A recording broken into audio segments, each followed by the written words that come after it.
endless sky. I wonder why I won't go home now. My face is in the ground, is where I found my reasons why.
I've come to a break in the road.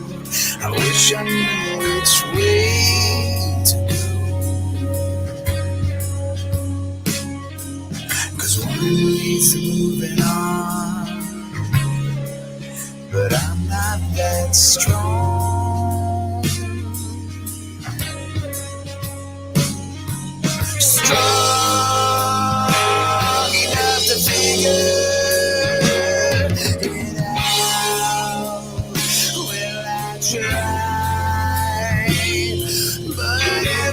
time I try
What's up, everybody? We're going to keep the music going here for a minute. And put on your clothes. Wait for you to join in. It's good to see you, Jules. You're running laps around the brim of the well. You asked me to run, but you already fell. You're blaming yourself like a book on the shelf. It couldn't tell your friends, let's do this. Aren't you tired of hurting yourself? Don't run from the pain and come out that shell. Say, hey, come up to the clouds.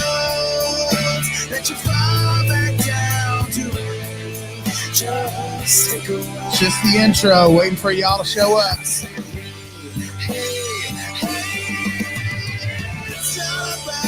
Start here in just a couple minutes. The song inside your soul, just sing it out. You wonder if you could ever be free. Try some forgiveness and then you can be. Over and over you're wondering why. Some days you live and some you'd rather die. You can't seem to see yourself up in the skies, but seeing this for you is all in your eyes. Again and again you just hit the wall. Are you giving your all? Hey, come up to the clouds. Let you fall back down to earth. Just take a while. I'll say, hey, it's all about the song inside yourself. And sing it out. Say, hey.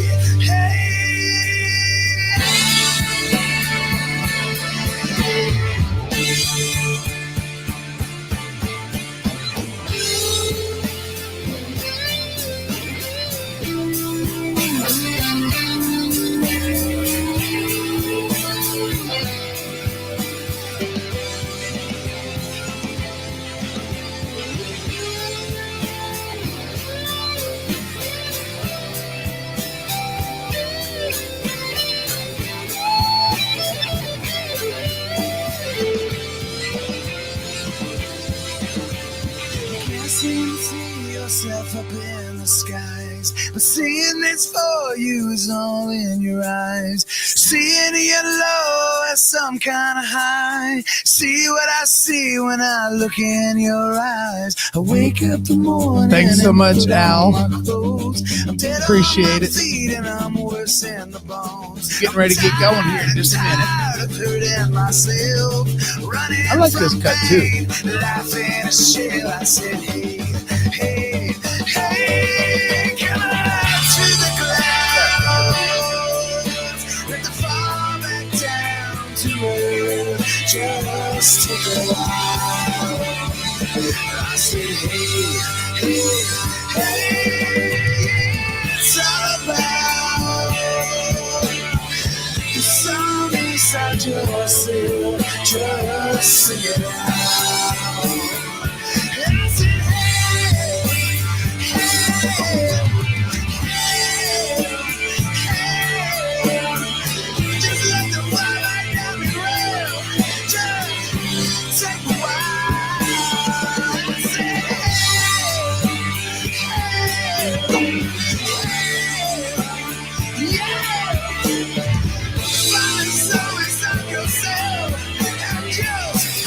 We're about to get this rolling.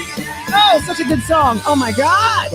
About to get this rolling. What's up, everybody? Oh, what are we going to say tonight? So good to see you. Shit. Jules loves the song. Al loves the song. Thank you guys so much. You can get that over at Spotify or iTunes or wherever you want. Fritz in his cowboy outfit. Appreciate you very much for that. Awesome. Welcome. Are you ready to get this show started? I think we're ready to get this show started. I'm ready to get this. It does need some body drums. We need some, yes, absolutely, especially in the chorus. Totes. All right, everybody, welcome to the Unsung Screamers. Here we go. I think it's the best way to tell a story. I just did it for the girls. I don't know. It's just music makes me feel alive. This will be a fun one tonight. Blah, blah, blah. Hello, everybody, and Hi. welcome to the Unsung Screamers, a podcast based off the Unsung Dreamers, which is the musical journeys of the not so rich and famous. Because that's what seems to be a lot of us are, which Yes, we is are. part of our subject tonight. Money. Money. Let's talk about money. This is a huge subject, Huge. very debatable. Lots of opinions on this subject, and we're going to get into some of them tonight. I've had some strong opinions in the past, but I'm going to try to re-explain what I think about this. Yeah. And I But get before that. we get into all that, What? how the hell are y'all doing? I pushed mine up a little bit because I was a little lower than you for some damn reason. Since we're talking about money, Mo decided to dress for the occasion. Mo, Let's see. let's see what Mo looks like. What did he do? You didn't give him sunglasses. I didn't give him sunglasses. Do we have any laying around? We always have sunglasses. There might be a pair on the island. I don't know. jeez. I know. but Anyway, Mo is pimping tonight. he is. Who's ready to pimping. see Mo? I'm ready to see Mo. Are we ready? Here we go. Yeah. He's wearing his Mo. fur coat, man. Check him out. He's got his fur pimping. coat. He's pimping in his fur. He's looking good. You like the way he looks? He's got his fur on. He had a scarf on, but it didn't look as good, he thought. So he went ahead and just did his Mo's fur. like, I got some money.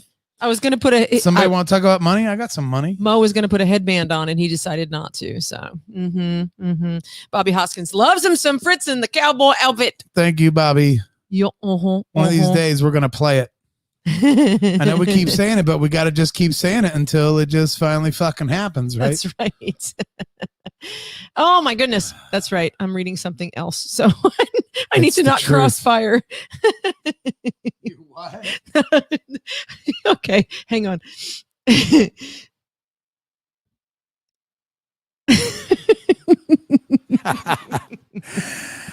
I love private messages. Oh, boy. Real-time private messages. Well, we're trying to do a damn show. That's one thing about the Unsung Screamers that we haven't actually said at all. But usually during the entire show, we're getting other messages that are not public. Yeah.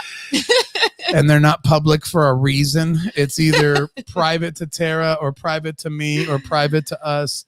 And it's hilarious to try to sit and read this shit and not distract. That's right. Get distracted. I was totally distracted. So sorry. But I'm better now. Thai Express. If you like Thai food or Chinese, tell Patrick Net I sent ya. You know, I've been there before, and Have we been there? I was there with Danae. I went there by myself with Danae, who is an awesome podcaster. She has a DNA, I think DNA. Anyway, that's where she and I went to lunch. Gosh, it's been 4 Is that years right ago. around the corner here? It's right by Archie's, right next to Archie's. Oh, that right, little right, place. right. Yep. Okay. Yep. Okay. I believe that's one. Jules, correct me if I'm wrong, but I think that's I the think one. you and I have been to a Thai place. Yeah, we just haven't been to have, that but place. not that one together. I got But you. I feel you. yeah, I totally went there with Danae. Awesome. I miss Danae. Danae Hughes is her name. She's a fantastic. She gave us a lot of pointers when we started doing podcasts. So What a week, right? Right. So, of course, we've got to mention the great Eddie Van Halen. Yes, I we mean, do. man, I know we're all bummed out about this. I mean, my feed is just filled with this stuff. I know Every other post. I know in the past and even privately with a lot of my friends, I've had some obnoxious, imagine that. I've had some obnoxious, Obnoxious? views on Eddie Van Halen in the last several years. Yeah. Huh? You obnoxious? That's weird. Yeah, I've been obnoxious about him. You got to look at the camera over here. Oh, sorry. Yeah, you're looking at yourself. Sometimes I look at other stuff. I know. We've got to, Let me talk here. Right. Gorbachev, tear down that wall. Maybe you could come this way a little bit. No, actually go that way. That way. Oh, there we go. Now we're centered. Rock on. And your head isn't up here in the numbers. That's So an old school quote. Tom man. Hembry should be happy. I'm sorry. What was it? Gorbachev? Tear down Tear that wall. down that wall. I'm Right. trying to look in the camera. Right. And be a badass. Anyway, nobody's going to get that reference. So anyway, yeah, man. I mean, I want to say a couple things. You're just going to have to give me a chance, okay? yes, I have had some opinions and some thoughts and some feelings about old EVH Right. over the years. I mean, I'll be totally honest. He, he's never really been my thing. Thank you, Stephanie.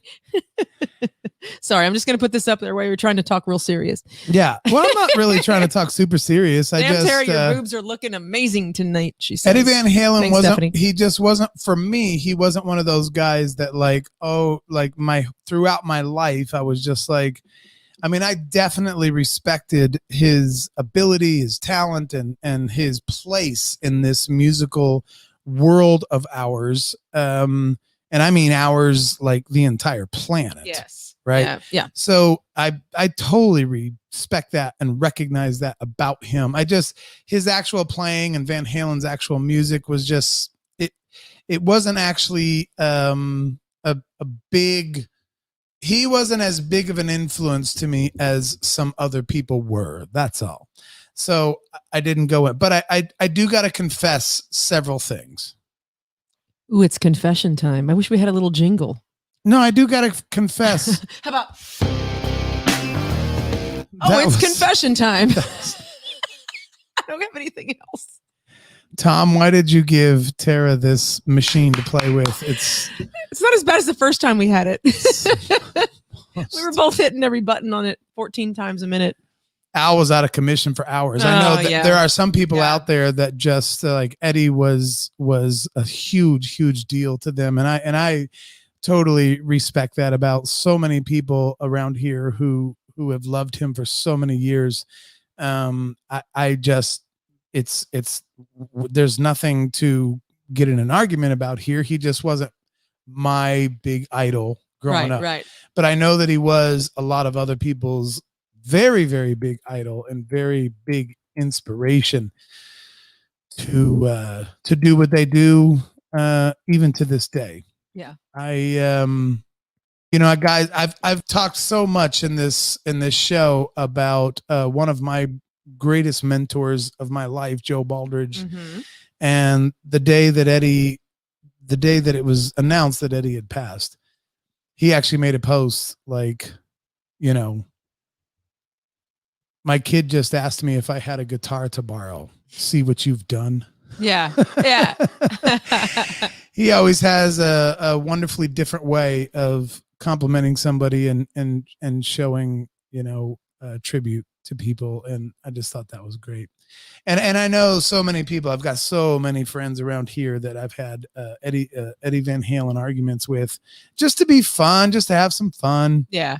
I like trying to get under the Eddie lover's skin for the last several years, and it's just all been in fun. However, I do have a couple of confessions. Okay. I just played you a soundbite for Mark LeBrock. Mark LeBrock's here. Ben Russell's here. Doug Sims is here. Hi, guys. Doug Sims. Christy Pressler's here. Hi. Good to see you. Christy is here. Yes. Yeah. She just had a birthday, I think. Oh, no, she celebrated Jen Palmer's birthday. That's right. So anyway, like you have some confessions. When I was pretty little, I mean, I'm kind of an old guy. I'm going on 50. All right. So when Jump came out, we actually set up in our living room in St. Louis one time. Me and I don't know who all was involved. I think there was a couple neighborhood kids there. One of my brothers might have been involved. I can't remember, but we would sometimes set up in the living room and make our parents and whoever else sit in the dining room, which they were kind of conjoining rooms. And we would kind of like put on a show, and we used to play Jump and then play just like air instruments. We didn't have any instruments at home at this time. So it'd be just whatever you could find, like a fucking dustpan or a broom or it didn't matter. And we would come out and like totally like perform Jump, like, and they would have to sit and endure this performance. And that was a lot of fun. But I got to fast forward to probably one of my most endearing memories of my life. I'm not necessarily going to say it was like the best memory of my life, but it was endearing and nice. It was the most endearing, and it'll be something I hold close and I cherish all the time. And this is actually really fun. I had a friend he was actually the drummer of Johnny Q Public towards the end. His name was Nate. And we used to go out and just spin cuts all the time. We love spinning cuts. We'd love to go to bars that had jukeboxes so we could just like pour money into the jukebox and just basically dominate the entire night.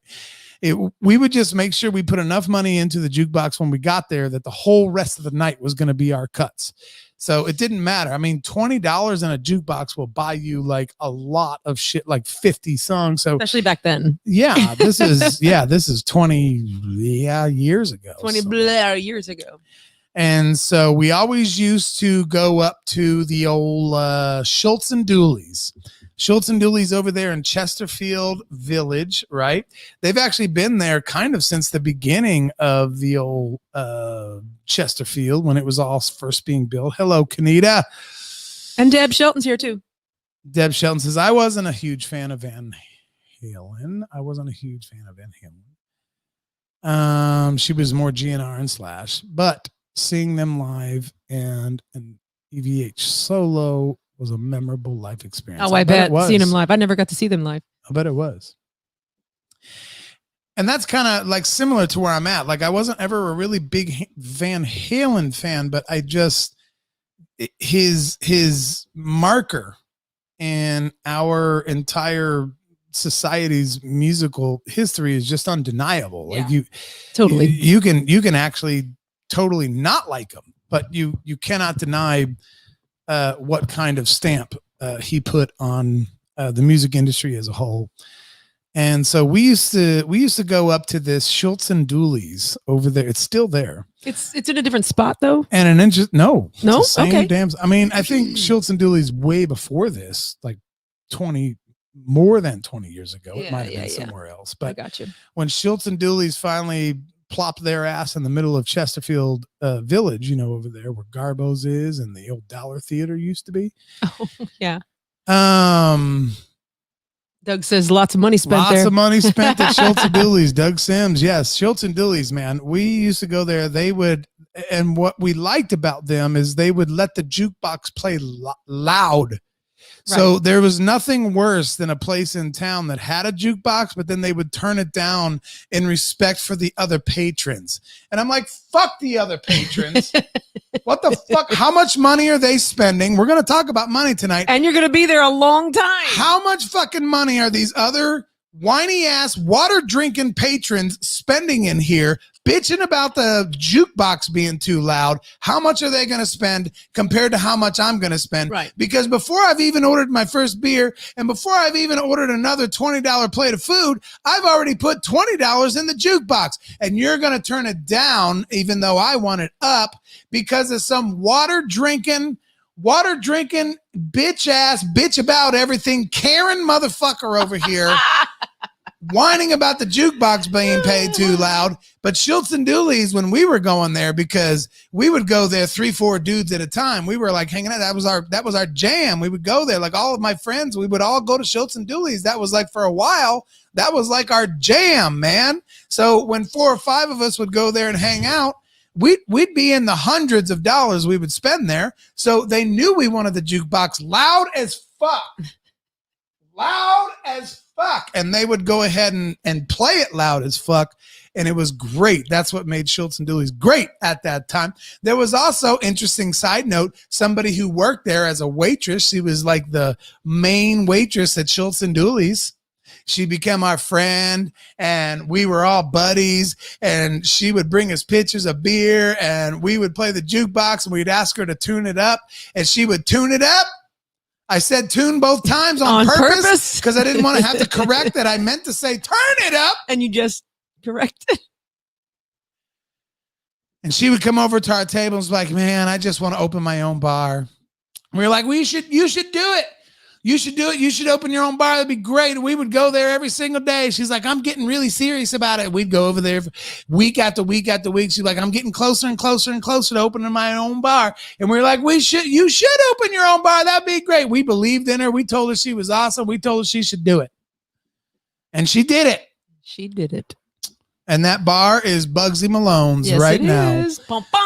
One of the bigger karaoke bars on the south side of town. Wayna Dean opened that bar, and she used to be our server over at the old Schultz and Dooley's when we would play the jukebox as loud as it could go. But I'm not got to my point of my story yet. One of the songs we played every single time, no matter what, without fail. It was a must. Like, we could not go there and spin cuts without spinning this cut, right? I was always the one that always spun it.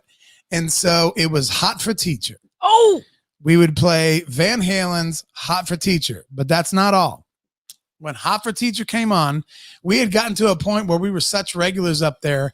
Everybody kind of knew, like, oh, Jesus Jones, here comes Hot for Teacher, because Dan is going to do a thing. And there were some people starting to come to this bar. I'm just pulling this out of my ass, but I think it was true.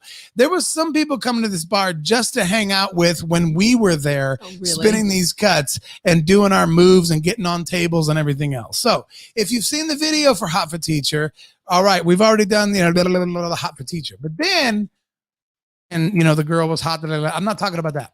I'm talking about when Eddie Van Halen got up on the lunch tables and he started doing that solo in the middle of Hot for Teacher. Now, wait. Here's one thing y'all might not have caught. I mean, I'm sure you caught it, but here's one thing that just really stood out to me was when he was on the lunch tables and he was doing that solo coming at the camera. He's fucking smiling the whole time.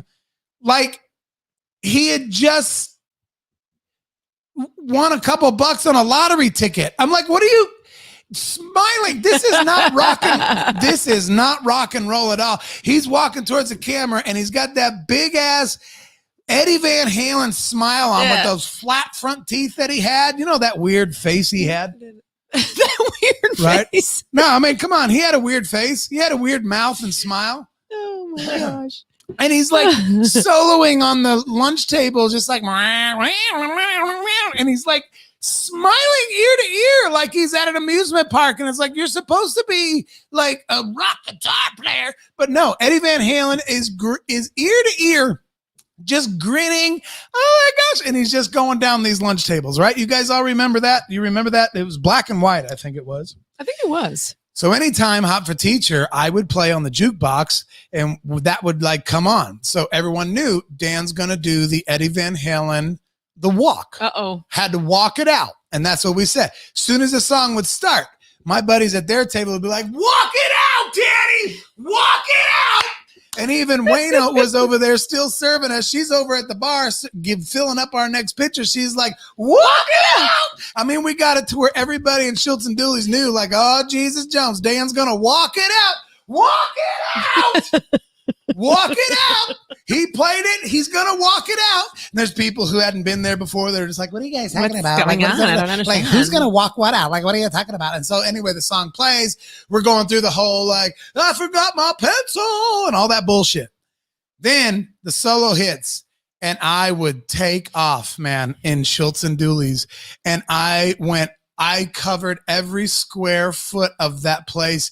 I went all the way to the bar and around the bar and back into the bathrooms. There's dudes waiting in line to get into the bathroom. I'm like, I'm doing the big old smile. I'm smiling the whole time, ear to ear, because you got to do that if you're going to do the Hot for Teacher solo. So I'm just like, and I'm going by the pool players, and I'm walking walking back down these tables, walk up to the front where nobody was sitting, back to the top. Sometimes I'd jump up on that little ledge. Remember when they used to do karaoke behind the ledge at Schultz and Dooley's? Yeah, anyway, that ledge right there, I'd get up on that and I'd be like, and I walked that whole entire place the whole entire time that song was playing. And everyone was like, oh, I got to walk it out. And then they would all leave and then come back the next week and be like, you got to wait for this motherfucker to play Hot for Teacher because he's going to walk it out. Sometimes I'd even go out to the patio just, and people are like, what the hell is this dude doing? What's going on?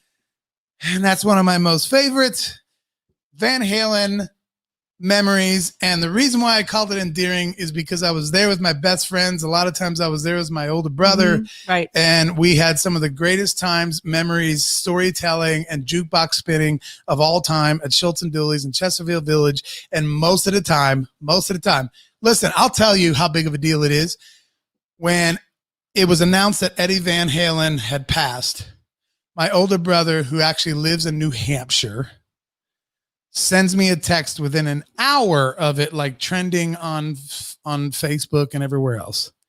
He just sent me a text and he said, walk it out. He And sure I did. knew exactly what he meant. He sure did. Yep. So I have wonderful memories, actually. So you don't with Van hate Halen. him. You No, don't I don't hate him. But I You gotta don't I gotta tell hate Van Van Halen Halen. lovers. I gotta tell Van Halen lovers You that don't I hate him. any of them. But I don't. I No. don't. I don't hate any of them. Rest in peace. God rest your soul, Eddie Yeah. Van Halen. Battled cancer, so cancer sucks. Everybody hates fucking cancer. It's been big talk this week, and so of course we got to bring it up, right? Yeah.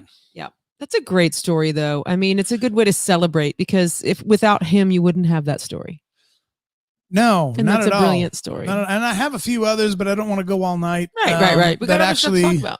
that actually include Van Halen, and so it was just my style of me. My personal likes and music was just never quite that Van Halen style, but I did always really appreciate their mark, and I appreciated their stamp. We need to address this real quick. So Okay, what happened? before we do this, rest in peace, Eddie Van Halen.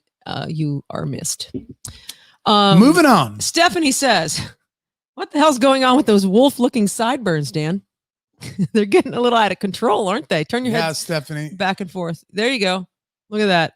He Well, looks like there are two big patches of pubic hair on the side of my face. I told you that's all I can grow. And when I get to Florida, you're gonna want to run your your little fingers through them, and you're gonna be like, "Ooh, Dan, I love your Wolverines." your little Wolverine freaking sideburns. Yeah, that's what you got going on right there. You're gonna love it. You're gonna love it. Just obviously, you can tell we still have flies in the studio, so too. We never did get those goddamn fly strips, but anyway. All right, Dan. So what's on the schedule? So, is there anything else? I don't know. I don't really have a great story. You guys need to go check out. Speaking of some of this downer news, but Matthew Avery. Oh, Scott. Yeah, Scott Avery. I think we I touched don't on know that if you last know week. him as Scott or Matthew. Well, but what's happened since last week is there's been some things set up to On November 13th. to try to raise some money to help the family out right Mhm, now. mhm. And I don't think any of this has been announced, but I know accidentally and very secretly that I think there might be a benefit in the works. I saw it as posted well. today. I saw it posted. Oh, it was? just today, November 13th at the Riff. I was getting some accidental texts about it the other Mhm. day because I'm in a group that somebody didn't realize I was still in the group. Isn't that lovely? Not that it mattered. Isn't that naughty when you get like, oh, they don't know I'm here? It didn't matter. I still want to be involved in it and I everything know. else. It wasn't that naughty, but I think that's in the works, as It was- well I as just said it was if you posted. guys have seen anything else. Okay, even if it's posted, that means it's still in the works. Dear Lord. Saying.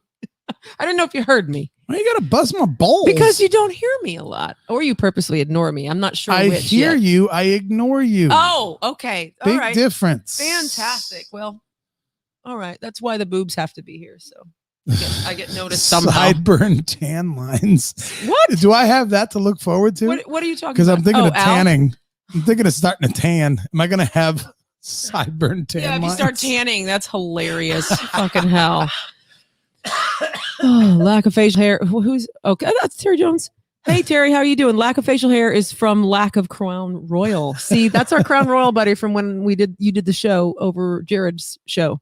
He sat next to you Oh, when you yeah, did, yeah, when you yeah. did Jared's show. Oh, Yeah. no shit. Yeah. Yep. He made a fool of me that night. J. Terry Jones made a fool of me on Jared. No, it wasn't his fault. It was. He wasn't twisting my arm much. No. With all the crown. He brought that crown to you. Josh Pool's finally here. Hi. You might have been here for a minute, but that's your first Josh comment. Poole makes a great point. Who else you going to walk it out to? Slash? I don't think so. You can only walk out a guitar solo to Eddie Van Halen on the lunch tables, smiling from ear to ear and just playing like he's at Six Flags. Yeah. Like what? That doesn't feel very rock to me. He's If in I was Branson. that hot teacher that came out dancing for all you little punk asses, I wouldn't want to get with you. You look like you just want to go ride another roller coaster at Six Flags, you smiley son of a bitch. Smiley. You smiley, you big smiley with those flat front teeth. With the flat. He's got the same teeth as Sammy Hagar, though. I like Eddie Van Halen being known as such a big rocker, but he always smiled. He was always smiling, like he was just having all this great fun times. And it's like, you don't feel dangerous at all. Mm-hmm. He just didn't. He never felt very dangerous. Oh, Christy said, that's funny. I do that song. In Violet, Christy. I do freaking walk. She's like, you can do walk. Oh, there is a learn walk to walk song. again with Mr. Grohl. Yes. But walking out a guitar solo still doesn't happen even in that song. No, I agree. It's a different kind of feel, but yeah, nice comment though. You can't walk a guitar solo, any guitar solo except for Hot for Teacher. That's the only one ever? It's the only one ever that you can play a guitar solo and walk it out. You are covering Moses. You need to scoot that way just a smidge. There we go. Now Not even close. There we go. We got Moses in the picture now. Not even close. For those of you on YouTube, if you don't see some of these comments, I apologize. That's why we talk to you as well. And all you audio people, we're talking to you as well, telling you these comments. So a lot of the action is happening here on Facebook. But another reason I sort of had to like Eddie a little bit growing up is because I thought Valerie Bertinelli was the most beautiful woman that is. I still do. I actually still thought do. It was Marie Osmond. Tara's number 3. I'm number 3. Yes. Marie Osmond's number 1. Okay. Valerie Bertinelli's number 2 and Tara's number 3, the 3 most beautiful women in the entire world. Hey, at least you made the top 5. Don't bitch. I didn't make our top 5 though. I didn't make my own top 5. We're not going to talk about that, right? I still think Valerie Bertinelli is the most beautiful woman ever. And I was a little bummed out that I don't know. And I just, through the grapevine, it didn't sound like Eddie was super awesome to her. But maybe it wasn't her. Maybe she's an uncontrollable bitch. I don't know. We don't know. We don't know what their life is. She's a very beautiful, uncontrollable bitch. I'll tell you that right now. Allegedly. I would leave you for Valerie Bertinelli right now, tonight, live on this podcast. If she walked in the door, I would be like, Valerie, do you want me? And she's like, not really, but maybe. And I'd be like, okay, I'm leaving my wife right now. Well, I'll be calling Dave Grohl then. And then I'd be figuring all the details out later. Yeah, fuck the details. Whatever. It's Valerie. I know. Marie Osmond. I get it. Marie is number 1. Valerie is number 2. And Tara. I'm a measly number 3. No, you're in the top 5. I get the bronze. You won the bronze. I got the bronze, ladies and gentlemen. I got the bronze. Was it Seinfeld that used to talk about no one cares about the silver and the bronze? No. I mean, yes. It's like the gold, the gold cover of the Wheaties box, cover of Sports Illustrated, silver. Nobody cares about that guy. No. Second place guy. There's no like a millisecond difference. There's no like Miss America where if she can't perform her duties, no, it's like nobody gives a shit. All right. Terry is crashing with Crown and Valerie, and I'm leaving right now to go to Terry's house. All right. Okay. That sounds great. Fantastic. Stephanie says the pretty ones are always crazy as fuck. Yeah, I'm sure they're crazy. Well, Tara is too. Come on now. I'm not crazy. Pretty crazy. You're pretty crazy. What? You're kind of crazy. What? Al, Valerie Bertinelli is definitely on my get out of jail free card list. Oh, yes. Yeah, totally. Hall pass. I have hall passes for all day Marie Osmond, for Marie Osmond and Valerie Bertinelli. Hall pass. Oh, Christy, dear, we're getting off on a tangent here. We're not even talking about our subject. We're freaking 40 minutes in and we are not even talking about our subject. But she's like, it's okay. Have you seen recent pics of Lenny Kravitz? The man is worthy of leaving my OBGYN. Yes, Christy. Holy shit, that man. He has risen. That's a great one. He has risen to a high part of my list. Do I get a hall pass? Yeah, you got hall passes on Lenny Kravitz. Fuck yeah. There's no doubt about it. Oh my God, he's one beautiful specimen. How do you not issue a hall pass on that? Like for real. Can I have an all pass on Lenny Kravitz? You totally can. Can I watch?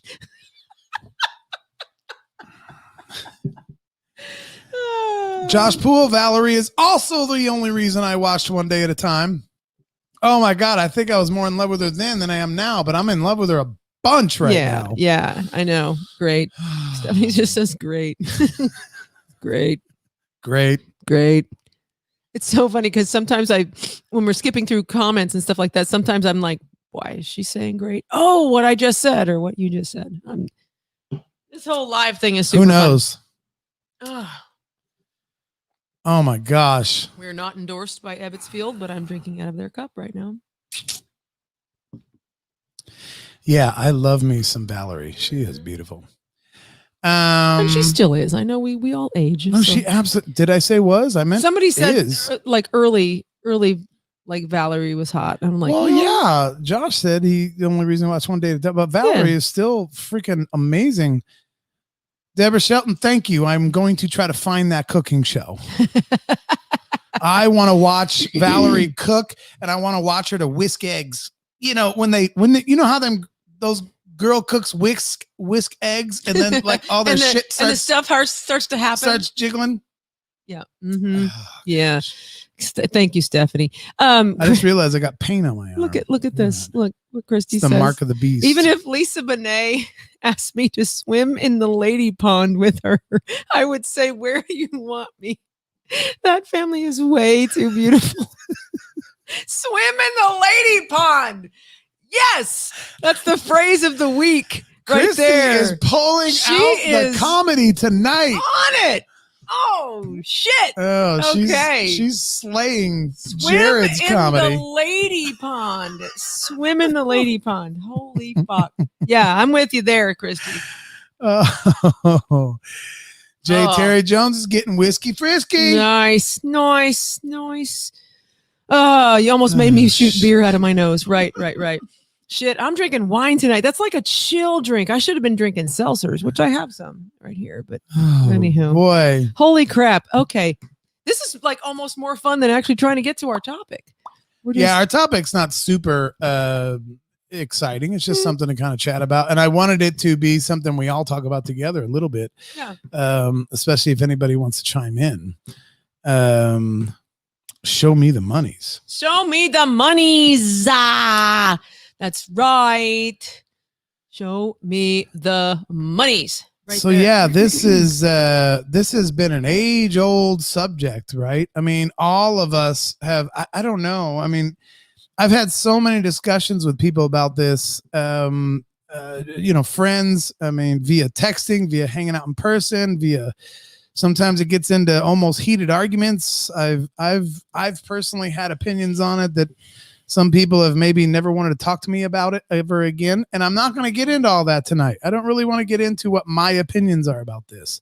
I just want to talk about it more like, just kind of like everybody has a side, everybody has a thought, and we get it. It's just kind of interesting to have an open discussion about it because of the views being so varied, if you will.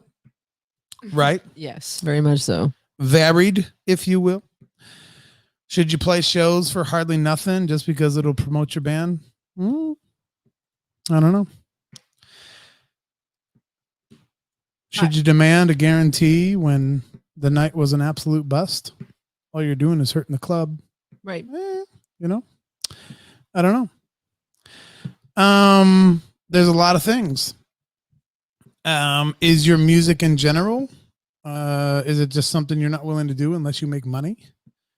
I don't know. Is money really the driving factor of doing what you do?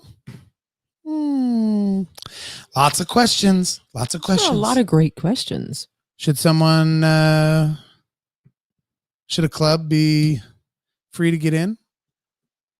Hey, I'm not saying I'm leaving it all open. Oh, I see.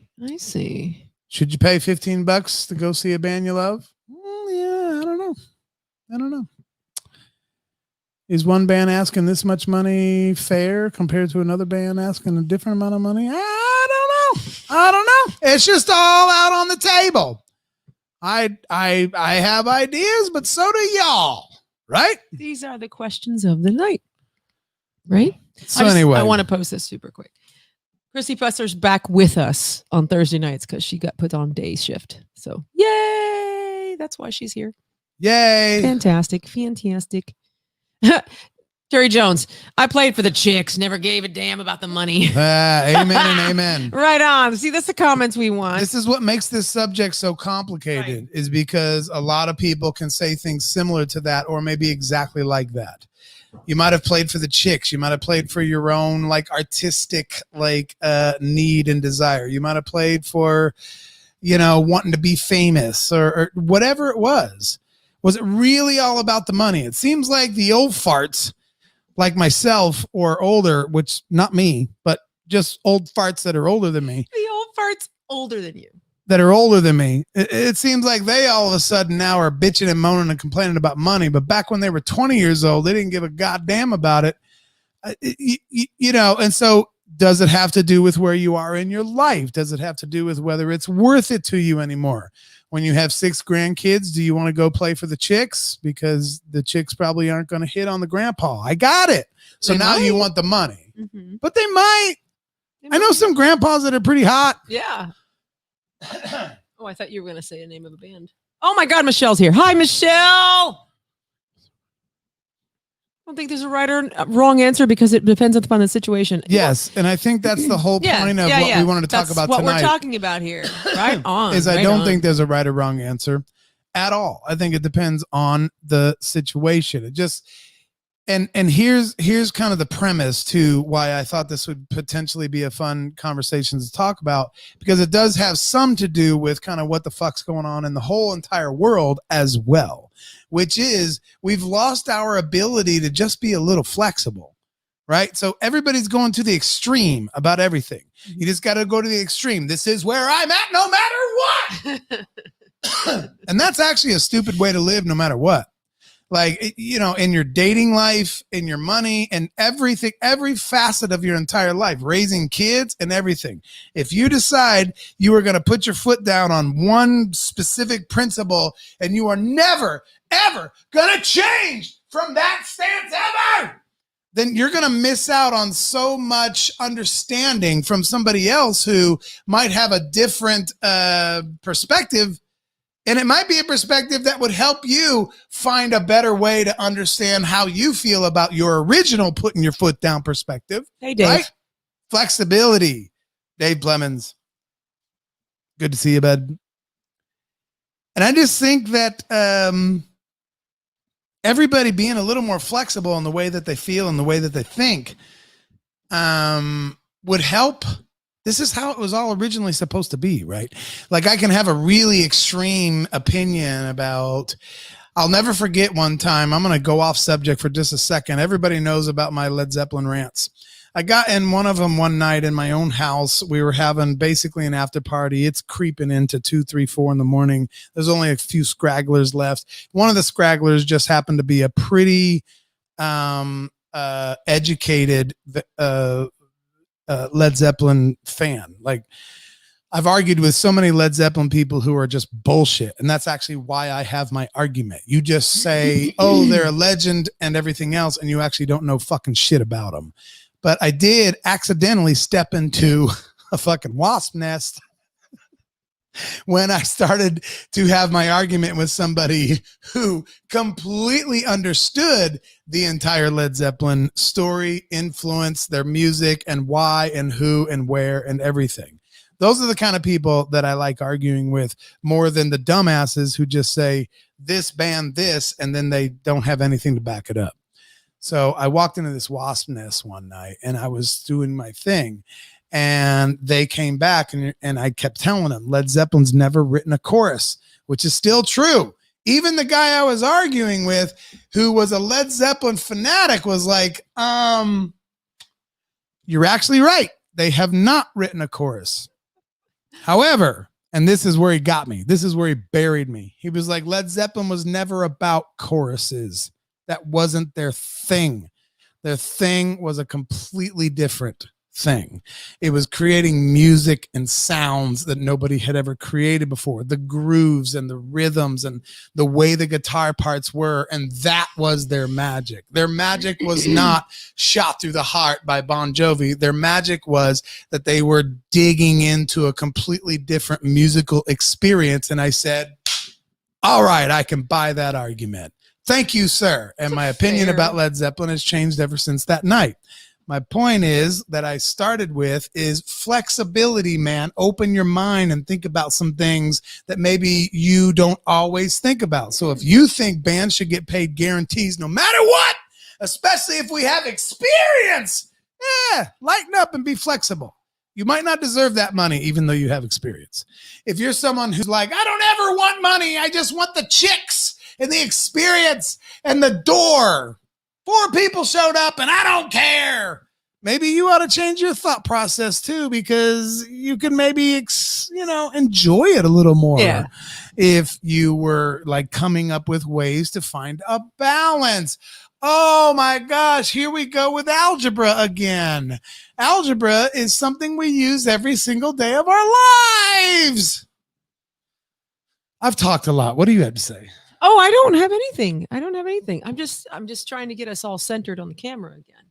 But I'm trying to produce the show here. But the thing is with the Led Zeppelin thing, that changed your opinion, but you're still like to do that to ruffle feathers because no, but I'm not fun. like hardcore about it. Meaning like I like having fun with my thoughts about the band, right? Yeah. Just like I used to with Van Halen. Right. And probably still will. You still will. With Van Halen. I jokingly texted a friend of ours this week who is a huge Van Halen like fanatic. And I said, hey, do I have to pretend to like Eddie Van Halen this week? And he actually wrote back like, no, you don't, because it ain't your thing. It was pretty. And I was like, that was a really cool response coming from it that made guy. me kind of feel stupid because I texted back and said, I'm just joking, man. Like and then he sent us a textbook of shit that he was going through. So it's like, oh, okay, this is the least of his worries right now. But look at this from Josh. How can you tell if someone's a Led Zeppelin fan? Don't worry, they'll let you know. Oh yeah, there's no joke about that. And Dave Clemens, you need to work on yourself, brother. You need to. You understand what he says. You need to go to counseling and figure out how you can not hate algebra. You need to learn to love it. It is something we use. It's funny because I know enough about Dave Clemens to know that he lives algebra every single day. He just doesn't realize it. He had the most algebraic everybody is questions the other week. Everyone's so hung up on algebra being math. It's actually not about math. It's about life. It's about balancing the equation. Yep. An algebraic equation would be if you push on your gas pedal too hard, that's going to cause you to go faster than the speed limit. Mm-hmm. And if that equals a cop pulling you over because you're going too fast, then the solution of that equation would be don't push on the gas pedal that hard. Right. That's a simple algebraic equation that we use in life. Right. Balance the equation. Go the speed limit, you won't get a ticket. That's right. So X equals I pushed on the gas too hard. You see how that works? See how that works. That how it works.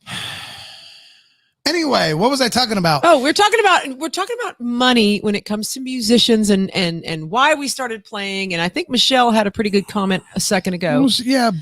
It's a different one. I know. You were talking. We're all inclined to do it for the love of music. Yes, that's right. So there's that. But why did you start playing music? When I started playing music, I was still very fundamentally Christian. And so I thought music could be a good vehicle for like preaching the gospel to all 4 corners of the earth, which think about the Bible saying 4 corners of the earth. I'll just leave that one there for you. Anyway, so I thought that maybe that would be a way to reach people. So it really wasn't a money thing at all for me. It was just more of I had a passion to do something else, and I thought music could be a vehicle for it. Now, there might be other people that are just like, well, I want to get to the girls. Like, okay, same kind of vehicle. It's just a little bit different themed. And so you might want to do music to kind of get down that road, or you might want to do music to prove something to your parents who always thought that you were a nobody. And so you could play in front of 1,000 people and not get paid a dime as long as your dad was there eating crow for telling you your whole life that you weren't going to amount to anything. Sometimes that's worth way more the dollars than you would get at that particular show. Right. I mean, am I right? You're right. Of course I'm right. Of course you're right. So when people get what I was talking about with the being more flexible, try to go back to that. What I was talking about is a lot of people just kind of get really hardcore in their opinions about how bands should be paid, how much they should be paid, why they should be paid, and how everything is either like a good money deal or else I'm never going to play that club again. Yeah. It's not healthy for you to get stuck in your ways and not be flexible to kind of like play the whole entire field and try to come up with a way that will be long-term beneficial for you, even if you don't get paid for this show on Friday, but you get paid a boatload on Saturday. That's okay. You don't have to be so consistently paid.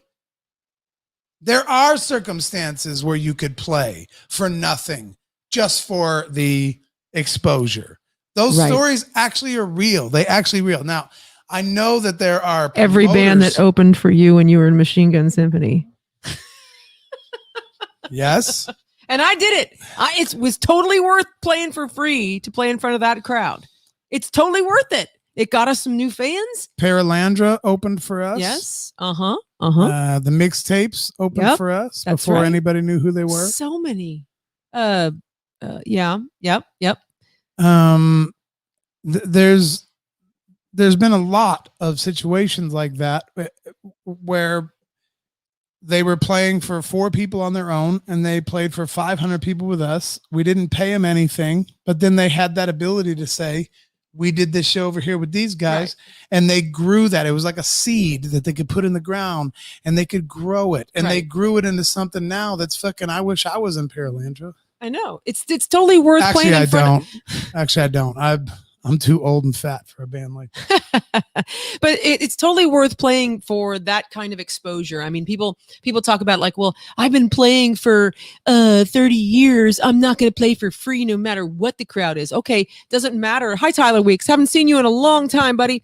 So it doesn't matter like what your experience is.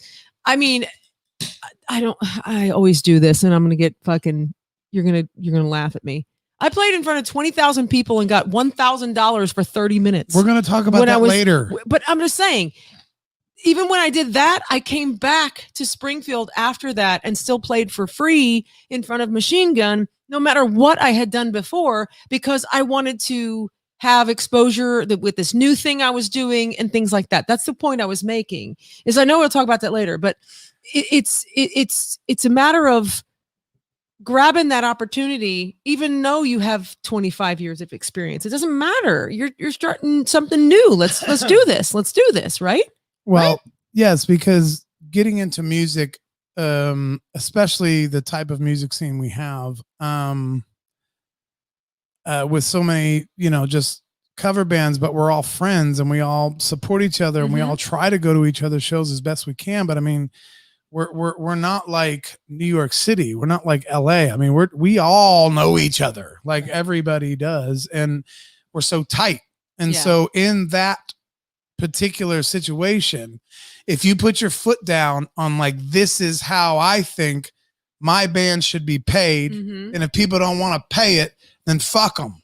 You're going to get yourself in trouble. I'm telling you, it's just a matter of time. It's just a matter of time before someone's like, fuck your guarantee. I don't give a shit. Pack your shit and go on down the road. Right. I'll get the next hot band that's willing to play for less, and they're better than you.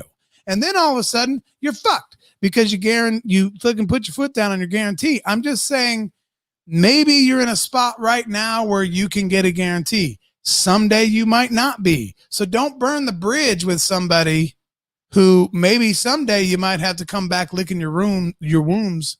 Lick your wombs, baby. I did it for the girls. Where are the lick your wombs comments? Come on.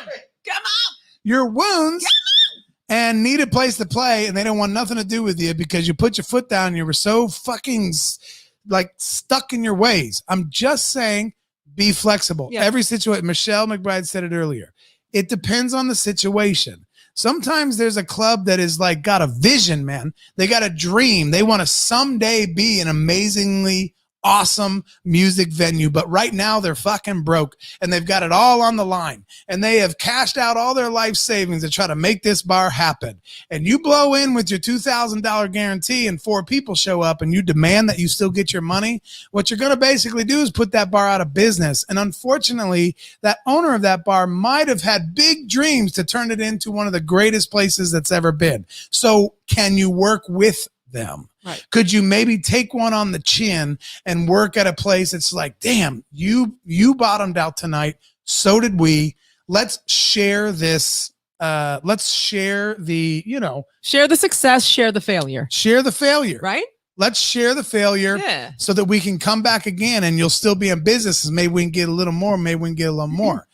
Let's say that club turns into the next CBGB's. Well, you're going to be damn happy that back in the olden days, back in the early days, you did things that you could to just try to make it work for them. Yeah. And I just find it weird that so many people like tailor it to their like experience. Like I've been in music for 30 years, so I should get paid X amount of dollars or I'm not willing to play. Right. This is that would be like me getting a chop saw from my grandpa from like 1975 and using that for 20 years. And that chop saw is just so like, it's just so archaic and heavy. And it doesn't have those cool laser lights and that easy going hinge on it. And my miters for my woodworking is shitty, but it's a 40-year-old saw. And this came from my grandpa and I've been doing it since 1975.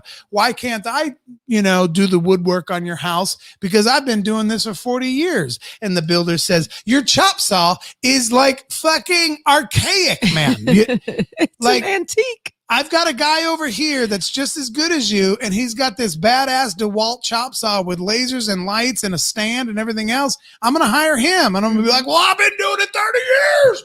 God damn, I've been doing it 30. Why can't I get the job? And the guy's going to be like, because you're nuts. You're fucking nuts. Get off my job site, pack your archaic 600-pound saw back into your fucking pickup truck with no cover on it, and get the fuck out of here. I'm going to hire the guy that knows how to do woodwork. And that's how your experience works. Okay.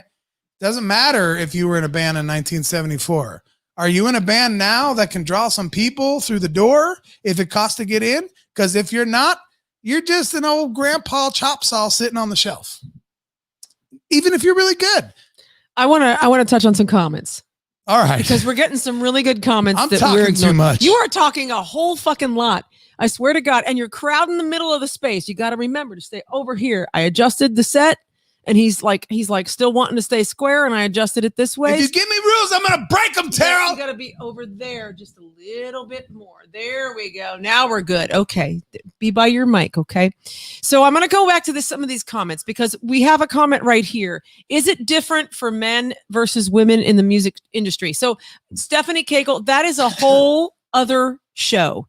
We can make an entire show out of that with all different facets. So I'm not even going to talk about the money on this. Or do you want to chime in? No, I'm just. But it's a whole other thing. I think you're right. We ought to do a show all about it. Totally. But I would also answer Stephanie's question and say, yes, it's 100% different. So I'm going to write that down real quick while you're looking at some of these comments, Dan. But I don't think it's different because like a club owner would just flatly not pay a girl as much as a guy. I don't think that exists. But I do think as far as people are concerned, they don't seem to be drawn to a female fronted band as much as they are a male fronted band. Right. I don't know why. I think it's actually fucking ridiculous. However, it still is the truth. Sometimes you'll see an amazing band fronted by a woman and they're not drawing anything. You see a band that's not even as good fronted by all men and they're drawing in hundreds of people. Yep. Now, that tells me that women buy more music and women go to shows. And when women go to shows, men follow. That's the legend of fucking live music shit. Get the women there now and you'll get the men. So yes, but I think it's changing though. You think? I think the man versus woman musical industry was in a lot worse shape probably 20, 30 years ago than it is now. I don't know. I don't have any idea. I'm just going off of my basic observation of my I think life, so. living my life. I had to think for a second, but I think seen you're some right. female-fronted acts that were just slaying it and drawing shit tons of people. Yeah. Yes. And I think that could still happen. I think no matter whether you're male or female, hold on. How do I say this? I think females still need to work on being badass, and so do males. I still think that the common denominator, in my humble opinion, is whether or not you're actually badass or not. Period. Now, I still think there's a funky thing going on with male versus female that I don't understand and I don't agree with, and I think it's weird. But at the same time, I don't know why the general public lean towards. I was actually told by a club one time in Fort Smith, Arkansas. Now, this was a big club in the middle of the 90s, and it was the heyday of country music. Shania was huge. Reba was huge. All these lady country artists were huge. And most of the touring bands during this time were male, all fronted male. And this happened at a couple of different clubs, but one club in particular that I remember this story. And it was a gigantic, wonderful freaking club. We played there one time, and we played there on a Friday and a Saturday. Maybe it was 4 nights, but doesn't matter. And on their biggest nights, Friday and Saturday, we had the stage was tall. It was a big concert looking place. The dance floor was packed. There were dancers, but there was also room for people just to stand in front of the stage. It was the biggest concert type thing that I had ever played in the 90s when it came to clubs. Fantastic. They were digging it. I was doing all that Shania shit, and they were just loving what we were doing. Played the Saturday. It was even more packed. People having a great time. The DJ was like, oh my God, it's so great to have a female singer in this place. Ba-da-da-da-da, ba-da-da-da-da. We leave. We don't get invited back. And in fact, the manager of the place was like, yeah, I don't like female singers. And it's like, but the crowd was totally into it. And she was a female manager, just didn't like female singers. And it's just like, part of me was like, fuck you, bitch. And the other part of me is like, all right, fuck you. We don't need your place. We'll go somewhere else, I'm sorry, babe. I'm sorry. So that's one tiny story of that whole difference. And like, I don't know. You can't, I personally don't make a blanket. Like I like male singers better than females, but that was her thing. But, it paid the same. We only played there one time, and it was a really awesome experience. It didn't pay the same if you never got invited back. Oh, good point. But going back to... but we also killed it that weekend. Well, that's the part I don't understand. That's the difference. That's the difference between being a sucky band and being a great band, or being male and female. Like, you have to be good no matter what. Well, sure. Right? But you could also be great and someone doesn't want a female singer. Right, I know. Period. I don't know. There's nothing I can say I don't have an opinion on that other than what the fuck? I don't get it. All right. What are we talking about? Stephanie was the one that originally brought up men versus women, but she was clarifying. I should clarify, do men and women do it for the same reason, and how different are the results? Very good question. Is more what she meant. Very good question. But the whole idea of men versus women is a great other show. So we'll go on to that. And that's the other show we were talking about. But is there a different reason for men being in a band or doing music compared to women? And here's where I can only answer for myself, because I don't know. Were you doing it for the girls? Yeah, no, I wasn't. I wasn't, sure? And I wasn't doing it for the guys either. Seems like you're doing it for the girls now. I totally am. Nowadays. Uh-oh, we're frozen up. Okay, cool. We're all choppy and weird. Okay, cool. We're going to see how this goes. All right, great. That's fantastic. Okay. Hopefully you guys can still hear us. Yes, they probably can. If you still can, that's fantastic. We'll see what's going on here. I don't know what's going on. It's connecting. It's hardwired. Not sure why it's doing this. Okay. Awesome. Fantastic. Still trying to connect. That's good.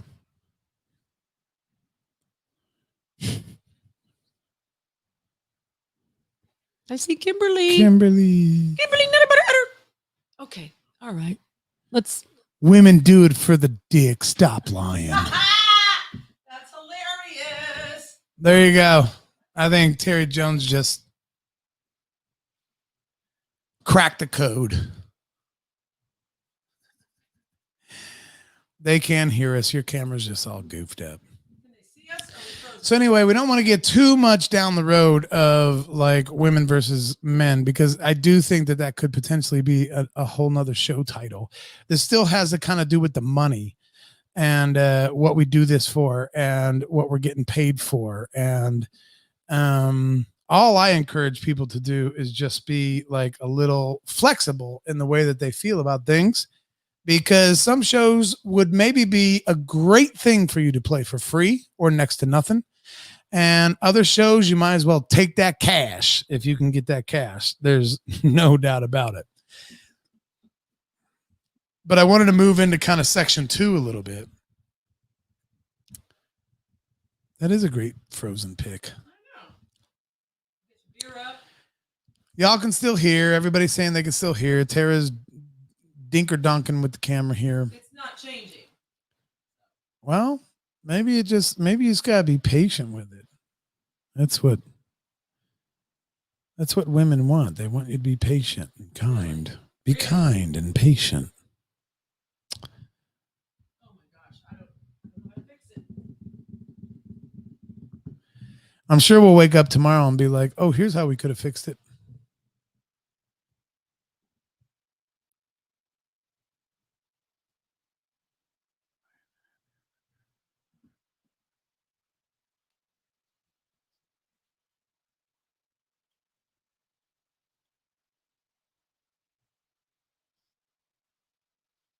Got one way to try. I don't know if we're going to disappear, though.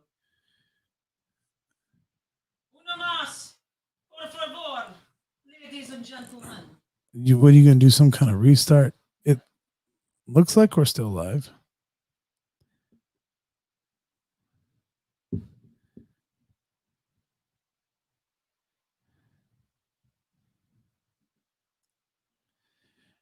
And Josh's pool comment here, I probably can't even click on it because we're frozen, but it's kind of like what I'm getting at with this flexibility thing, because like at one point in time, Josh Poole has been in bands that packed the house every Friday and Saturday night. Other bands would call us liars when we told them how much we were paid.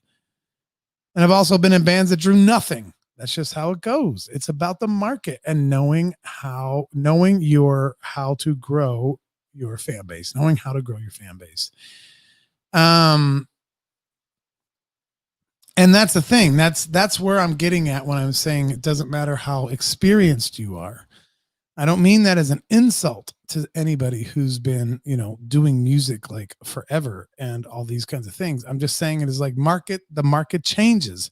If all of a sudden you're the hottest damn thing, think about it, man. I know it's a little different now, but I saw Bret Michaels at fucking the Outland Ballroom and it wasn't even a third full. Okay.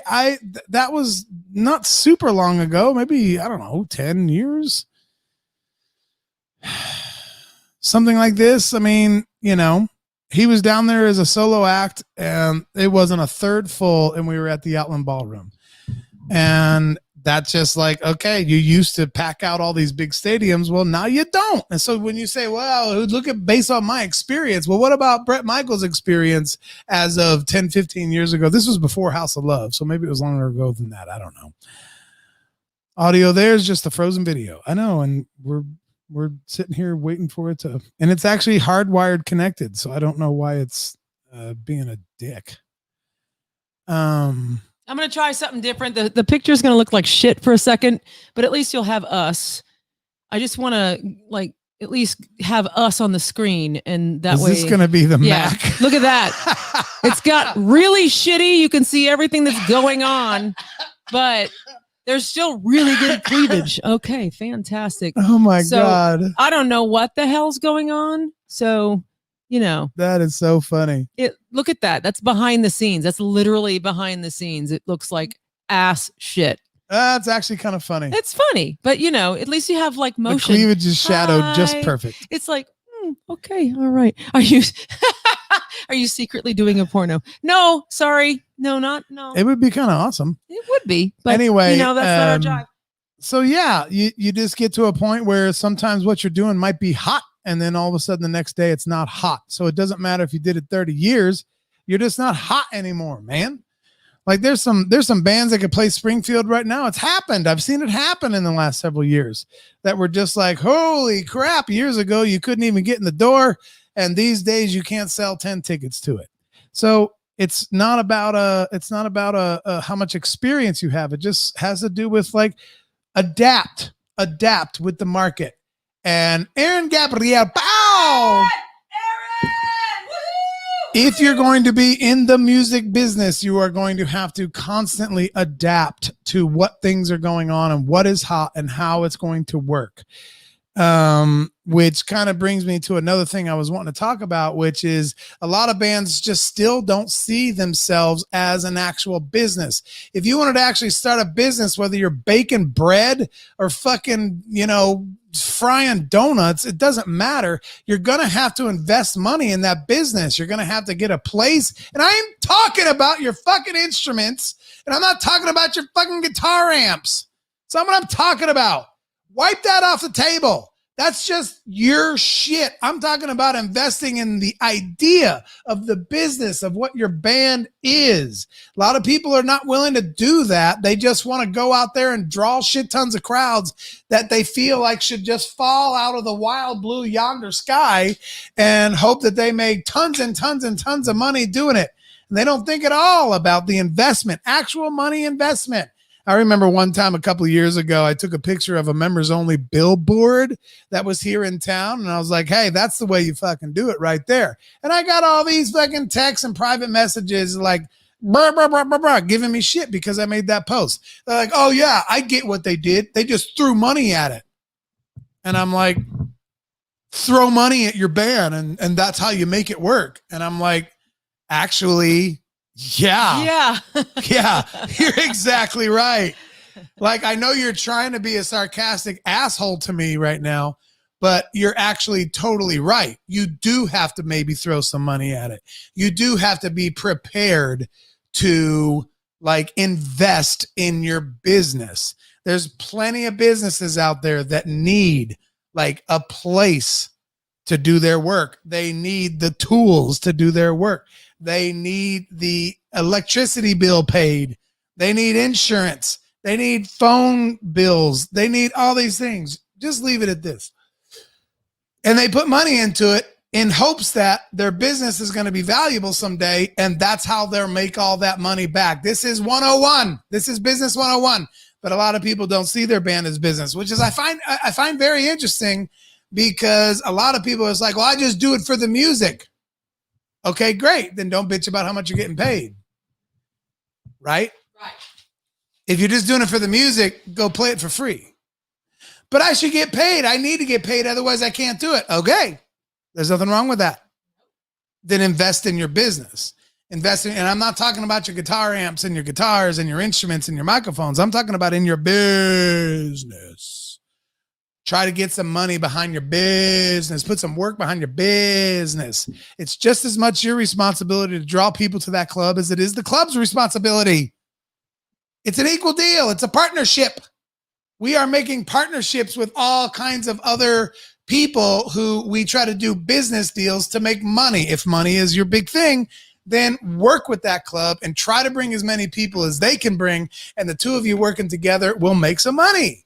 But you can't just like pop in there fucking 20 minutes late to sound check and just think that 500 people are going to show up. It doesn't work like that. True. It just doesn't. I agree. I'm not busting anyone's balls. I'm just saying, I'm just like, hey. Let's try, at least try. Are you just obsessed with that camera? I am obsessed with it because I am fine with this. Is a cool look. I actually like this look better than our normal look. Really? How many people like this cool, like fucking funky look we got going on here? I like it. Low key, do OnlyFans. Gotcha. That's exactly right. Ooh, OnlyFans.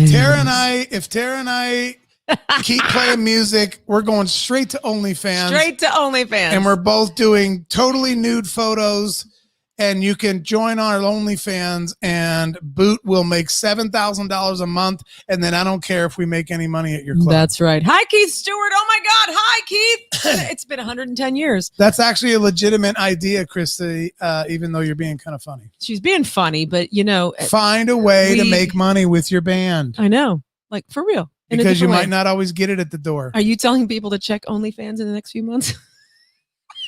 Boobies are wonderful, and don't be surprised if a boot. Kimberly says, "Sign me up." That's right. Don't be surprised if there's not a boot OnlyFans coming to an internet near you. We're kind of a little off topic. You need not really. You need that fishnet top, she says. Stephanie says you need that fishnet top. Oh God, I gotta find that. Hell yeah. I don't know if I still have. I'll go buy another one. I know, because it's freaking awesome. If I have photos of me on OnlyFans with a fishnet top, if I could maybe tighten up my chest a little bit, you'd pay $5 a month to see it, right? Yeah. Mm-hmm. So that's how Boot's gonna make money. That way we can go to a club and not have to ask for so much money because we'll be making $7,000 on our OnlyFans site. Play because we fucking feel like it. So. But Terry Jones says, I like this view because it looks like a security cam view. It looks totally like. I know. I dig it. Yeah. Boot cheap in Florida. Oh my God, that still has to happen. Fuck. Boot cheap in Florida. I know. It's like crazy. Hey, Christy says, hey, got to do what you got to do. That is true. Got to pay the bills somehow, right? Okay. There's no doubt about it. So be flexible and be creative. What I'm saying is be creative. I don't think we're actually farmers only fans. I know what you're talking about there, Al. Yep. I'm familiar with that site. Anyway, you got to be creative. I think a lot of us, especially us older people like me and Tara, and I know a lot of you guys that are kind of in our 40s, 50s, maybe even a little bit older, we kind of still have this mentality that being in a band is like what it used to be in the 70s or the 80s, where we could like get a gig and get paid and cool, we got paid. It's just different now. With the internet and everything else, we just got to be more creative about how we want to get money in our pockets. And it might not always be at a live show. I mean, the merchandise alone scene around here is really weak. I mean, I know a lot of people have like some bracelets and some t-shirts, but I mean, some bands, like, that's what they crank out, man. I saw the Rolling Stones in St. Louis one time, and there was like armored trucks showing up at like 5 a.m. because we had a hotel right across the street and we were still up partying, and we saw like fucking, them big ass armored trucks. The big ass one. Them big ass ones? What are they called? The Wells Fargo shit? The Wells Fargo? These trucks were coming up back to back to pick up the cash. I hear you. Yeah, totally. It was rumored to be $250,000 they made that one night in St. Louis selling t-shirts. T-shirts. They had to bring armored trucks to pick it all up. There's different ways to make money through your music. It could be YouTube. It could be OnlyFans if you're a hottie.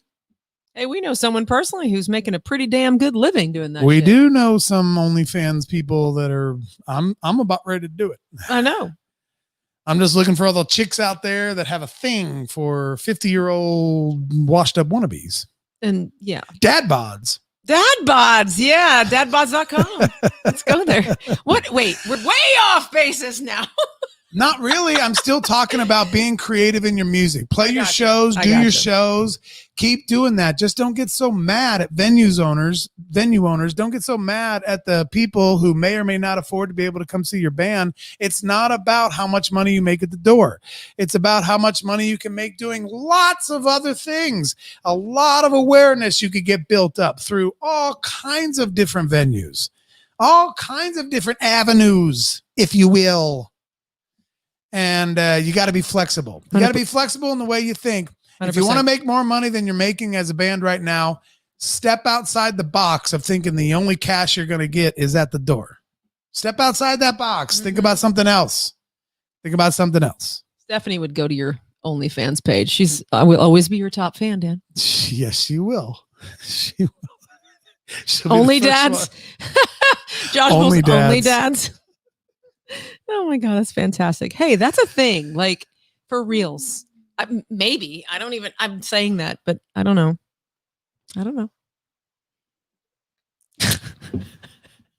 Hutch says, instead of a food truck, make it a rock truck. All right. No, that's actually an interesting point. if he's saying what I think he's saying, instead of a food truck, make it a rock truck. Adapt. That's what your point is. Your point is adapt. Well, my point is also, though, like, this is exactly what Boot Jeep is. Like, Yeah. Tara and I, our music does not seem to translate in normal music venues here in Springfield, because we're chill, we're laid back, we do original music. So you can't go in and play like a place that everybody wants dance music and shit like this. And it just, blah, blah, blah, it's a mess. And so we started Boot Jeep, which is we just jump in the Jeep and we videotape, we film our adventures, whether they have to do with music or not. We might camp, we might go see another band, we might go play a show at a venue, and we film it all. We might go shoot guns with Put friends. it on YouTube in hopes that someday, we don't know if it'll ever do anything, but in hopes that someday people could watch our story in our YouTube channel and then maybe want to go see us because they got to know our personalities. Mm-hmm. If our personalities are good and they like our music that we maybe feature throughout our YouTube channel, then maybe we could play St. Louis and someone would be like, oh, I've seen your YouTube channel, I'd love to go see you guys play live. That's kind of exactly what he was saying there. Instead of a food truck, make it a rock truck. Right. This is what I'm saying. Be creative. You got to be creative. Mm-hmm. Even a lot of big bands are only trying to score TV commercials right now instead of releasing hit records. If you could just get a song track on the Kleenex commercial, that's kind of your way in these days. Being on a film, well, I mean, they're not really doing many films right now, but getting on a film soundtrack is like better than having a hit record these days. Right. It can launch a career. You got to adapt. You got to adapt. You got to adjust. You got to be creative. Mm-hmm. Creative.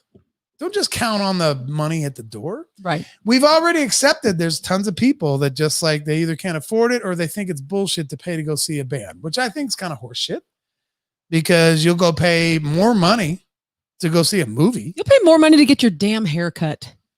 Yeah, more money for a lot of things. You'll pay more money for my OnlyFans site. But you won't go see a live band in Springfield. So instead of fighting that fucking tooth and nail and banging our faces against a brick wall, why don't you just stop and go, all right, listen, my main source of revenue, and this is actually in the big leagues too, my main source of revenue is not at the door. It's not. It comes from something else. What's the famous conversation between Michael Jackson and Paul McCartney, where Michael Jackson asked Paul McCartney, man, where's the real money in music? This is a dude that's already sold millions and millions and millions of records. He's already made tons of money. Right. And he's sitting there talking to Paul McCartney and he says, where's the real money in music? Like for real. And Paul McCartney said, well, it's in music publishing.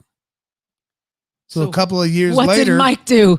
Michael Jackson went and bought all the Beatles publishing. He's like, all right. If that's where the real money is, I'll buy all the Beatles publishing. I'll do that. And then we go see Michael Jackson in a sold out show up in fucking whatever stadium you've seen it. He's not actually making his money from those shows. He's making his real money from his publishing or his merchandise or his fucking whatever else. Be creative, man. Be flexible. Think differently. Don't get frustrated. Don't get frustrated and mad because your band's not making enough money. Just think of a different way that your band can make money. yeah. Because that's the world we live in, man. It's the intranets. The intranets. I like that. Let's close the show with some, not really close the show, but, and this is where the check comments. one more time just because I'm curious. Oh my gosh, everybody likes this view, including not- me. they can Including still- me. They can still see it. I like this view better. I don't. Anyway.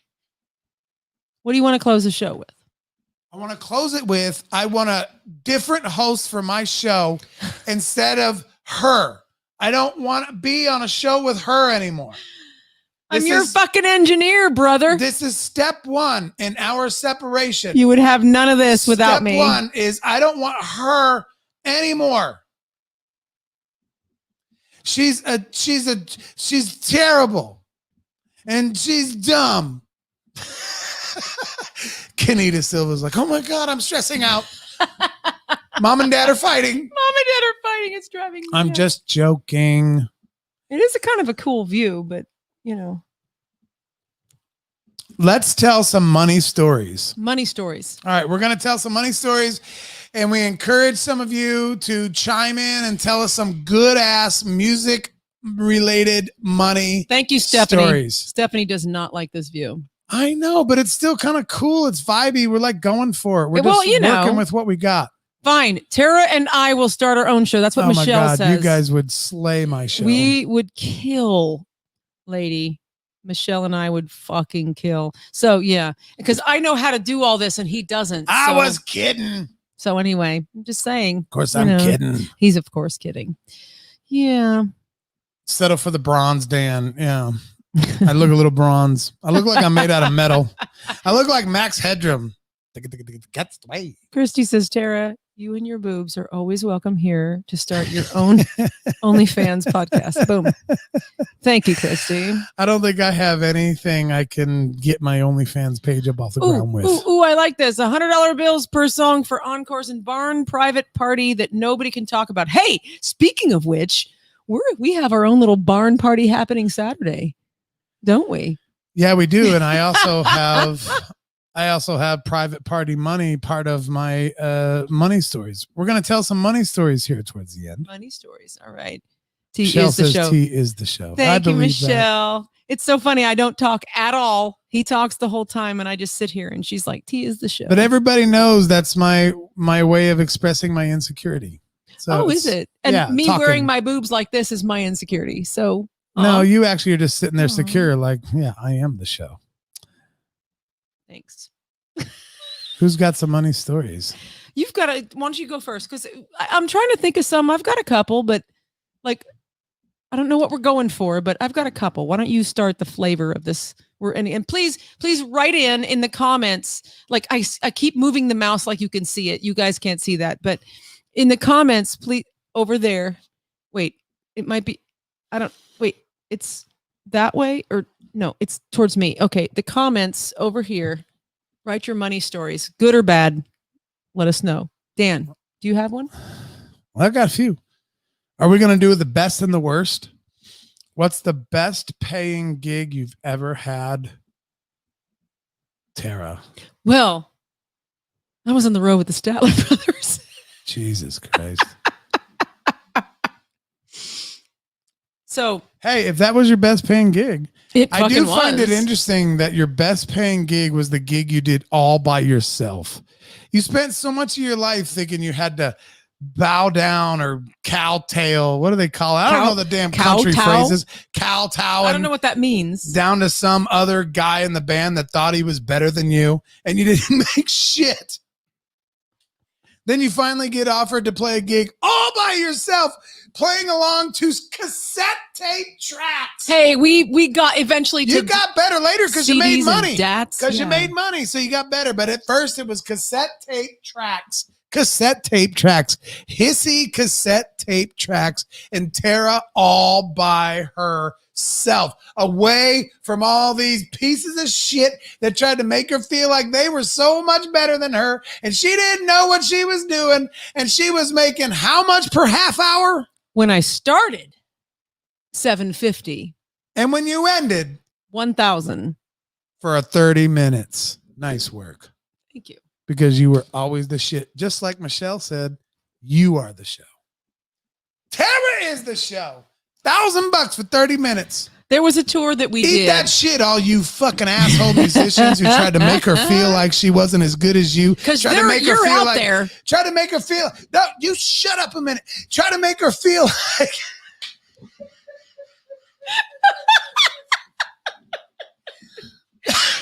You just shut up a minute. I'm trying to compliment you. Shut up, Tara. Just like, oh, she doesn't deserve an equal split of the door because she's only a singer and doesn't play an instrument. That's happened. That one goes out to you guys. Yep. All you guys. And some of you are still out there. And I know you won't watch this show until when we're not live because you like to chime in later and not be seen in our feed. You little pud muckers right there. Pud muckers. That's what you get for telling Tara she don't deserve as much of the door because she doesn't play an instrument. She made $1,000 in 30 minutes.